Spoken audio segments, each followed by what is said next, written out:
कि असद साहब ने ये क्लियर कर दिया है दोस्तों इंटरव्यू के अंदर, जैसे कि स्क्रीन पर आप देख रहे होंगे कि ये क्लियर कर दिया है कि यानी कि एक जो संकल्प मोर्चा था उससे फ़िलहाल जो है वो दूरी बना ली है। ओम प्रकाश राजभर ने जो है वो चीट किया है, धोखा दिया है। रीज़न क्या है इसके पीछे ये अभी क्लियर नहीं किया है दोस्तों, लेकिन एक और चीज़ों का घोषणा किया है कि नया जो गठबंधन है, नई जो हिस्सेदारी है वो अब एआईएमएम की पार्टी नज़रें गड़ाए हुए हैं, बातचीत जारी है। असद साहब ने खुद कहा है और इन्होंने ये भी कहा कि गठबंधन तोड़ने की वजह क्या है ये तो खैर राजभर ही बता सकते हैं। दूसरी बात इन्होंने ये भी कहा, ये भी घोषणा किया है कि सभी बिरादरी के लोगों को टिकट देंगे, चाहे वो किसी भी कास्ट से ताल्लुक़ रखते हो। साथ के साथ इन्होंने ये भी कहा है कि यूपी में नए साझेदारी की तलाश में है। साथ के साथ इन्होंने ये भी कहा है कि शिवपाल यादव, चंद्रशेखर आज़ाद से बातचीत जारी है और उम्मीद यही है कि ये लोग, चूँकि ये लोग भी जो है गठबंधन के तलाश में हैं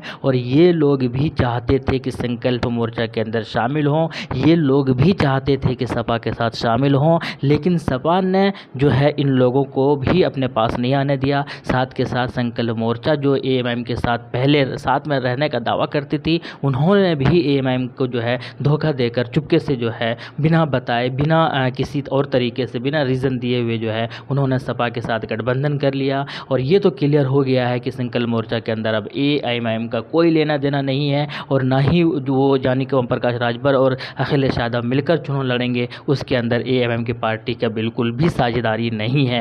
ये एक क्लियर चीज़ें हो गई है। बहुत दिनों से लोग कन्फ्यूज़ में थे, किसी का कोई बयान आ नहीं रहा था, फाइनली जो है वो बयान आ गया है और असद साहब ने क्लियर भी कर दिया इंटरव्यू के अंदर। तो बहुत सारे लोग जो इस इंतज़ार में थे, उम्मीद यही है कि अब आपको समझ में आ गया कि दूसरे के ऊपर निर्भर कभी नहीं रहना चाहिए। कब ये लोग आपको धोखा देंगे आपको पता तक नहीं चलेगा। खैर, कुल मिलाकर ये भी कहा जा रहा है कि किसी के इशारों पर गालिबन मुख्तार अंसारी का जो भाई है वो जो है शामिल हुए हैं सपा के अंदर और मुख्तार अंसारी के इशारों पर शायद कहीं ना कहीं जो है वो ओम प्रकाश राजभर और सपा दोनों के बीच में गठबंधन हुआ। खैर, इसके पीछे क्या रीज़न है नहीं पता, लेकिन कुल मिलाकर जो है एक अपडेट था जो कि मुझे देना था। आप क्या कहते हैं कमेंट सेक्शन में बताइएगा अपनी राय। शुक्रिया, जय हिंद, लव यू।